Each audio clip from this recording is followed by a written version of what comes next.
We have Louise Corbett sitting here live at Chinchano. It's good to see you. Great to see you, Edward. Yeah, last time it must be 8 months ago. Yeah, so more than that, actually. I think it was February. Where did you go? Australia. Okay. Yes. I thought hibernation. No. Yeah. But it must be, summertime now in Australia? Yes, it is. And you came back to Hong Kong to enjoy the cold weather. I know. I went through the winter in Sydney, and then I came back for a couple of months, and then I was putting my boots back on again and wearing winter clothes. Wow. Yeah. Well, it's good to see you. And today, since we are sitting in the middle almost of January, it's still good to talk about setting goals. Absolutely. In this very challenging time. Under COVID, and now Hong Kong, with all the rules and regulations has changed. NSL being one. Some people think it's difficult to live in this city, once called the Great Hong Kong. But I still have hope in this city, no matter what. We still have to keep our hopes alive, right? Absolutely. So more from a corporate perspective, and I don't think I will ask you anything that's too political. That would be a different topic. How do you set goals, especially at the beginning of the year? Some people have personal goals. Losing weight, it's one, keeping fit. But then usually at the end of the year, when they look back, sometimes the goals cannot be fulfilled. But how do you set something up realistically? Yeah, great question, Edward. So I would say I do an activity often actually, which is called Fill My Cups. So what's really good is if you can get just a piece of paper and actually draw like 5 cups on that piece of paper, and each cup is some part of your life. So it might be family, career, personal achievements, things like that. And what I would say is sit down and put some items into each one of those cups. And then what I would then do is take that one step down and think about actionable small steps that you can take to achieve those goals. Because I think what happens is at the beginning of the year we set goals and we're very optimistic about that and excited, and then often the end of the year comes and we feel intense disappointment because perhaps we're in love with the idea of being the hero and achieving the goal, right, but we're not ready and willing to actually take the small steps that are needed to get there. You mentioned 5 cups, right? Yeah. Family, there must be something related to your health as well. Exactly, yes. I don't know about wealth. I think more about money. Right. these days. Well, yeah, that's As whatever your important cups are, Yeah. that's what's important to you. Yeah. And the great thing is also what I recommend that my clients do is they get a piece of paper, and then every Sunday night they draw those 5 cups. And then they put activities inside each cup. That means that they're filling that cup in some way throughout the week. Now, one week you might do more for your career and more family time than you do for health, for example, but you are making sure that every week you're accountable to making sure that something is within those cups. So it's like goal setting, but on a weekly basis. Correct. So there's Sunday as the beginning of the week. Yeah. Yeah. Yeah. So it's like going to church, having some sort of talking with the divine, so to speak, right? Correct. And I think that that's really important because, we do things like we respect the need to go to church every Sunday morning, but also I think if you actually commit to doing that every Sunday, it's a sign of self-respect. And it's a sign of the fact that you want to be better at the end of the next week than you were at the start of the week. And when we do that and we check in weekly, if we're off course, it doesn't feel so bad. Let me interrupt a bit. Some people, especially under COVID and the political situation in Hong Kong, they don't even want to get out from the blanket,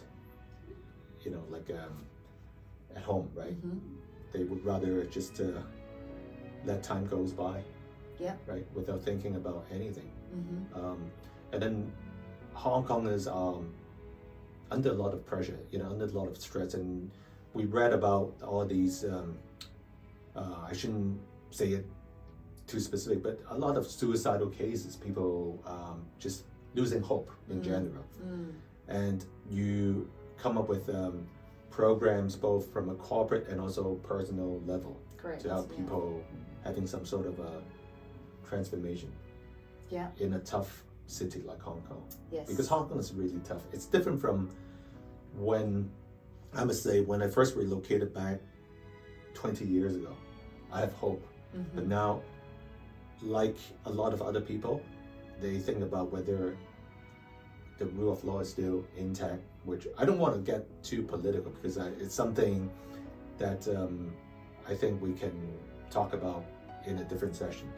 But generally speaking, we still have to have short-term and longer-term goals, even though things are different now. Correct. We still have to live, we still have to breathe. Yeah. Right. So I think your point around people finding it hard to get out of bed, it's interesting because I talk about this a lot in my workshops and events, and it's the idea of it's not the situation that so you it's find not the yourself... hope of the city that doesn't, because people have different ways to look into whether the city is still intact, right? Even though we know it's tough, right? Yeah. So it has to be coming from inside, from within. That's correct. Yeah. Mind over body, almost.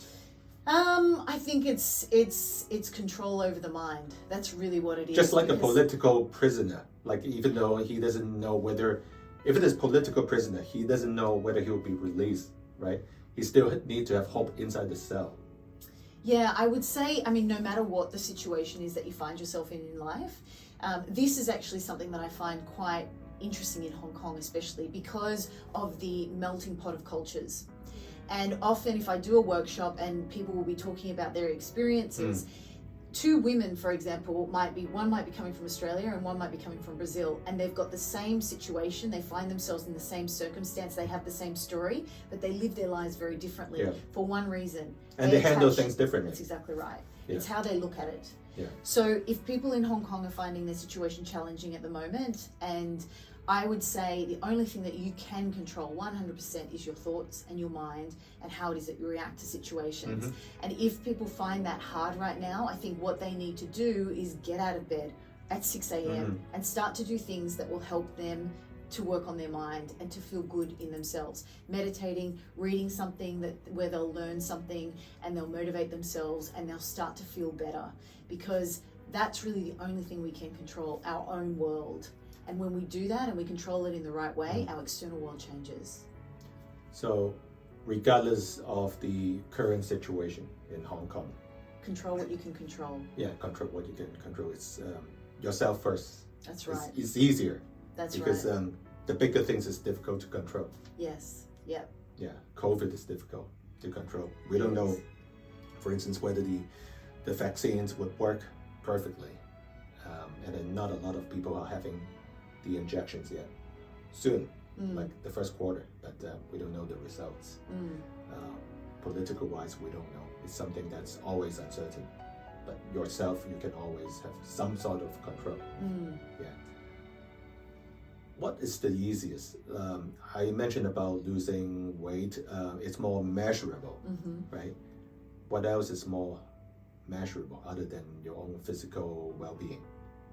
Yeah, well, I guess if you wanted to set something up. So a lot of people, I mean, there are a lot of people in the corporate world that I guess are just working every day and thinking, oh my God, I have to keep working, I just have to keep working. But they don't actually, you'd be surprised with the number of people I ask in the corporate world what it is that they love to do for themselves and how they enjoy and spending their own free time.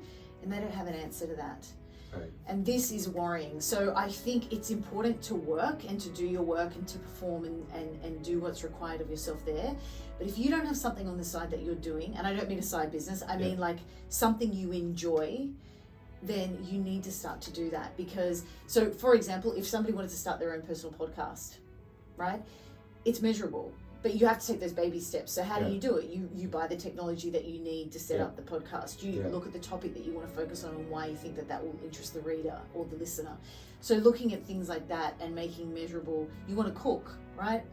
One of my clients wants to go to the markets more and cook more food. Well, how are you doing that? Cook something new every week. You know, put these steps in place, because I think it's really super important to make sure that you put these steps in place to get to your goal. Well, some are more difficult now. I say I want to compete for Argentinian tango when everything is locked down, then you can do it. That's right. So at that point, I would say, okay, this is the environment that I find myself in. So I could learn how to do it on YouTube. Yeah. Temporarily, watch videos, understand technique, practice things on my own, because there's an individual part to a couple dance. Mm-hmm. And then when the world opens up again and dance studios open up again, Yeah. then you go into the partner work. Or you think to yourself, okay, well, that's actually probably not obtainable right now because I can't go out and practice. So what else do I want to do with my life? And make sure you wear a mask, especially the dancing crowd out there. Correct, yes. Thank you so much, Louise, and I hope you can share with us more about goal setting and other aspects of the happier life of things. Thanks, Edward. It's always a pleasure to be with you. Thank you.